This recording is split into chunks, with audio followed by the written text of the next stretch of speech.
Suspense night volume 3 audio সিরিজের জন্য আমরা খুঁজে নিচ্ছি সেই সমস্ত প্রতিভাবান লেখক বা লেখিকাদের যাদের লেখা গল্প এবার শুধু ডায়েরির পাতায় নয়, আমরা সেই গল্পের প্রাণ প্রতিষ্ঠা করে সকলের সামনে অডিও স্টোরির মাধ্যমে তুলে ধরে তার প্রতিভার যোগ্য সম্মান দিতে চাই।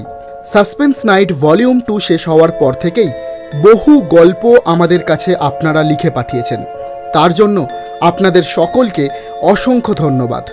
আর আপনাদের পাঠানো গল্পগুলো থেকেই বেশ কিছু বাছাই করা গল্প আপনারা শুনতে পাবেন সাসপেন্স নাইট ভলিউম 3-তে। সাসপেন্স নাইট ভলিউম 3-তে আজ আপনারা শুনবেন সত্য ঘটনা অবলম্বনে ভবর মায়ের অশ্বত্থতলা, লেখক সূর্য। শুরু হচ্ছে আজকের গল্প ভবর মায়ের অশ্বত্থতলা।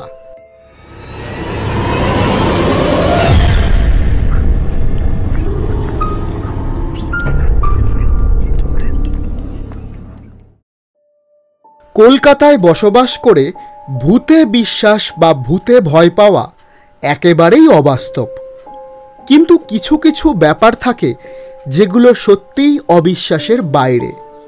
লৌকিক নাকি অলৌকিক, ভৌতিক নাকি আজগুবি, এই ধরনের নানান প্রশ্ন আমার মাথায় চলতে থাকে। তবে ভূতে ভয় আমার কোনোদিনই ছিল না। যদি থাকতো তবে রাতের পর রাত জেগে কম্পিউটারের সামনে বসে নানান রকম ভৌতিক সাউন্ড এফেক্টস বা স্পেশাল এফেক্টস নিয়ে একা ঘরে আলো বন্ধ করে একটার পর একটা ভৌতিক গল্প এডিট করা আমার পক্ষে সম্ভব হতো না। মাঝে মধ্যে সাসপেন্স নাইটের গল্প এডিটিং করতে করতে আমার মনে হতো সেই গল্পের ঘটনার সঙ্গে আমি বাস্তবে জড়িত। সত্যিই যেন আমার ঘরের মধ্যে আমি একা নই, আমার সঙ্গে গল্পের চরিত্রগুলোও আমার ঘরে এসে আমার এডিটিংয়ে কোনো ভুল ভ্রান্তি হচ্ছে কিনা তারাও লক্ষ্য করছে। সাসপেন্স নাইট অডিও গল্প এডিটিং করতে করতে এখন আমার এমনই হয়ে গেছে যে আমি এডিটিং করছি নাকি একা অন্ধকার ঘরে বসে তন্ত্র সাধনা করছি, বাইরে থেকে কেউ আমার ঘরে এসে দেখলে তা বুঝতেই পারবে না। আর সত্যি কথা বলতে কি, এই সমস্ত গল্প এডিটিং করতে আমার রাতের বেলাটাতেই বেশি ভালো লাগে। কোনো সুস্থ মানুষ যদি আমার বাড়ির পাশ দিয়ে রাত 2টো বা 3টের সময় যায়, আমার ঘর থেকে অত রাতে এডিটিংয়ের এই সমস্ত শব্দ শুনে আমাকে পাগল ছাড়া অন্য কিছু ভাবা এক কথায় অস্বাভাবিক। এই অডিও স্টোরির জন্য কতবার যে রাত 1টা-2টোর সময় একা শ্মশানে কিংবা এমন কোনো ফাঁকা রাস্তায় গেছি যেখানে একটা সুস্থ মানুষের শীতের দিনে অত রাতে যাওয়া প্রায় অস্বাভাবিক। অত রাতে রাস্তার কুকুরদের তাড়া খেয়ে সেখান থেকে পালিয়ে এসেছি বটে, কিন্তু কখনো ভূত বাবাজির কোনো অস্তিত্ব আমি পাইনি বা এমন কোনো ঘটনা আমার সঙ্গে ঘটেনি যা দেখে বা শুনে ভূত সম্পর্কে আমার মনে কিছুটা হলেও ভয় বা বিশ্বাস জন্মায়। তবে আজ তোমাদের যে ঘটনাটি বলতে যাচ্ছি, এই ঘটনাটি শোনার পর এই ভূতে অবিশ্বাস আমাকে বেশ কিছুটা হলেও ভাবায়। ঘটনাটা কিছুদিন আগেই আমার দিদার কাছে শোনা। না, এটা কোনো গল্প নয়, একেবারে সত্য ঘটনা। 30 বছর আগের কথা, যা সত্যিই ঘটেছিল হাওড়া জেলার মানসিংহপুর গ্রামেই, যার প্রত্যক্ষ সাক্ষী আমার দিদা নিজেই। এই সত্য ঘটনাটা আমি দিদার থেকে ঠিক যেমন শুনেছি আজ ঠিক তেমনই তোমাদেরকে বলার চেষ্টা করছি। হাওড়া জেলার মানসিংহপুর গ্রামে আমার মামার বাড়ি থেকে মাত্র কয়েকশো মিটারের দূরত্বে এমন একটা জায়গা আজও আছে যার নাম ভবর মায়ের অশ্বত্থতলা। এই জায়গার নামকরণ সম্পর্কে যতটুকু শুনেছি সেরকমই তোমাদের বলছি। বছর 40 আগের কথা। এক বছর 70-এর বিধবা বৃদ্ধা একটা অশ্বত্থ গাছের তলায় ছোট্ট একটা ছিটে বেড়ার ঘর বানিয়ে থাকত। শুনেছিলাম তার নাকি ভব নামে একটা ছেলে ছিল। ছেলেটি মানসিক ভারসাম্যহীন। ভব একদিন পুকুরে সাঁতার কাটতে গিয়ে জলে ডুবে মারা যায়, আর পুত্র শোকে কিছুদিন পর ওই বৃদ্ধাটিও দেহ রাখেন। পঞ্চায়েত প্রধান ও গ্রামবাসীদের সহযোগিতায় ভব ও তার মায়ের সৎকার করা হয়েছিল।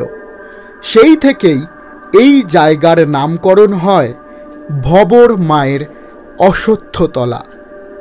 ভবর মা মারা যাওয়ার পর এই জায়গাটা আম, তেঁতুল, শিরীষ গাছে বেশ জঙ্গল মতো হয়ে গেছিল। গ্রামের কিছু মানুষ মাঝে মধ্যে এই জায়গায় এসে ভোরের প্রাতকর্ম করত। এই অশ্বত্থতলার পাশেই ছিল একটা পুকুর, তবে পুকুরটা বিশেষ ব্যবহার হতো না। শোনা যায় এই পুকুরে নাকি অনেক মাছ পাওয়া যেত। গ্রামের অনেকেই মাঝে মধ্যেই জাল ফেলে মাছ ধরে নিয়ে যেত। এই অশ্বত্থতলায় একদিন ঘটেছিল এক ভয়ঙ্কর ঘটনা।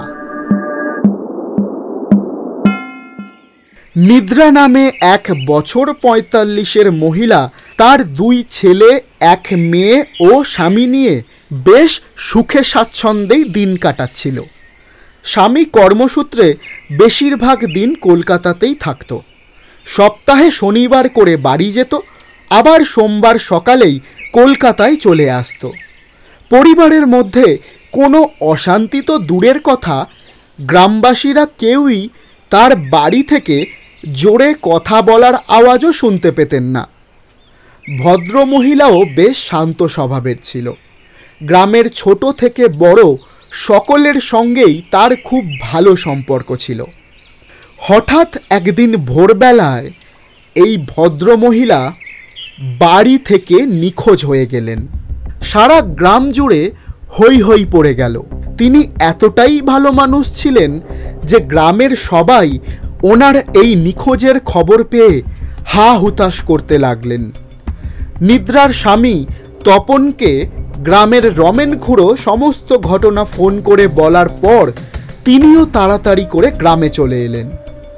ভদ্রমহিলা যেদিন থেকে নিখোঁজ হয়েছিলেন সেদিন ভোরের আলো পুরোপুরিভাবে ফোটার আগে তার যা রমা তাকে বাইরে বেরোতে দেখেছিল।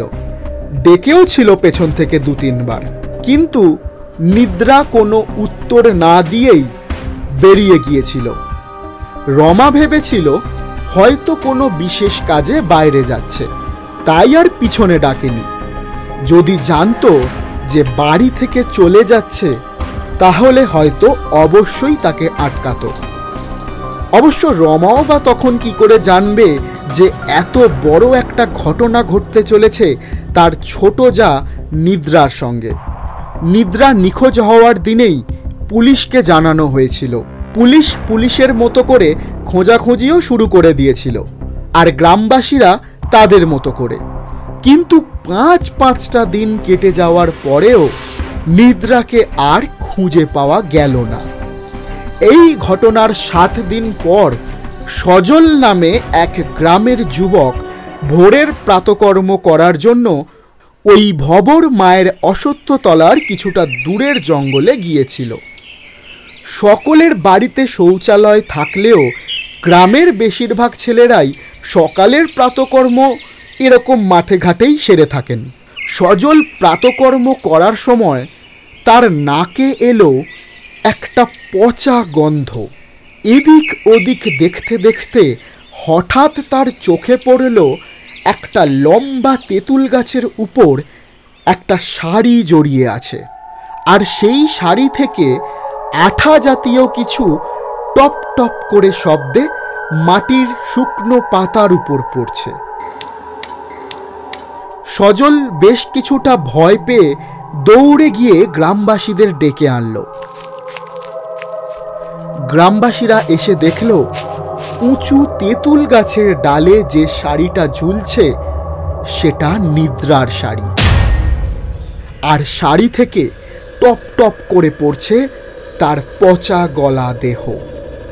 তাড়াতাড়ি করে পুলিশে খবর দেওয়া হলো।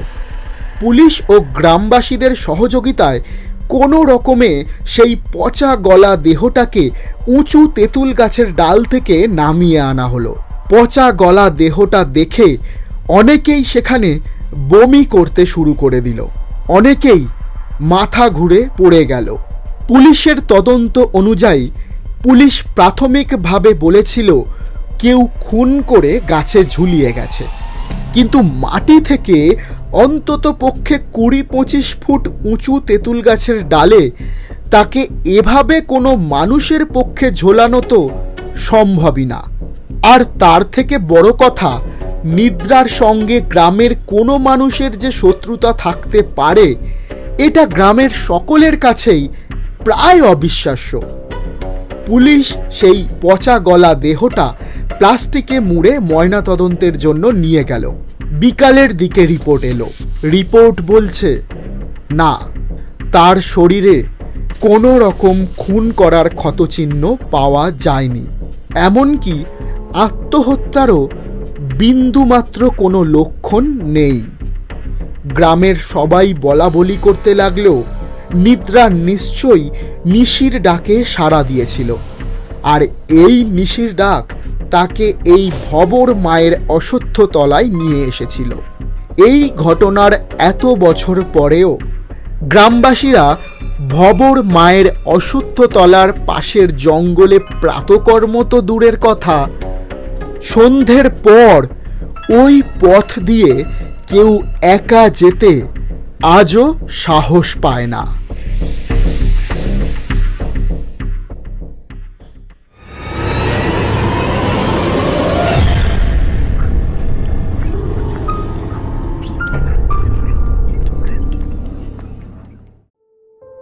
এতক্ষণ শুনছিলেন সত্য ঘটনা অবলম্বনে ভবর মায়ের অশ্বত্থতলা। লেখক সূর্য, গল্পের সূত্রধার ও লেখকের চরিত্রে সূর্য, আবহ সঙ্গীত, স্পেশাল এফেক্টস এবং সমগ্র পরিকল্পনায় সূর্য। আপনার লেখা গল্প যদি সাসপেন্স নাইট ভলিউম 3-তে শুনতে চান তাহলে দেরি না করে শীঘ্রই পাঠিয়ে ফেলুন আমাদের। গল্প পাঠাতে মেল করুন sdentertainment1823@gmail.com এই মেল আইডিতে। একটা বিশেষ অনুরোধ আপনাদের সকলের কাছে, গল্পটা আপনার কেমন লাগলো কমেন্ট বক্সে অবশ্যই জানান।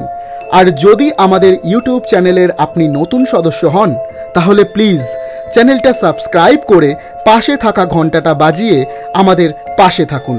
আপনাকে আমাদের ইউটিউব চ্যানেলের পক্ষ থেকে জানাই আগাম শুভেচ্ছা ও ভালোবাসা। ফিরছি খুব শীঘ্রই সাসপেন্স নাইট ভলিউম 3 এর আরও একটা নতুন গল্পকে সঙ্গে নিয়ে। ততদিনের জন্য ভালো থাকুন, সুস্থ থাকুন আর শুনতে থাকুন সাসপেন্স নাইট ভলিউম 3 শুধুমাত্র SD এন্টারটেনমেন্ট ইউটিউব চ্যানেলে।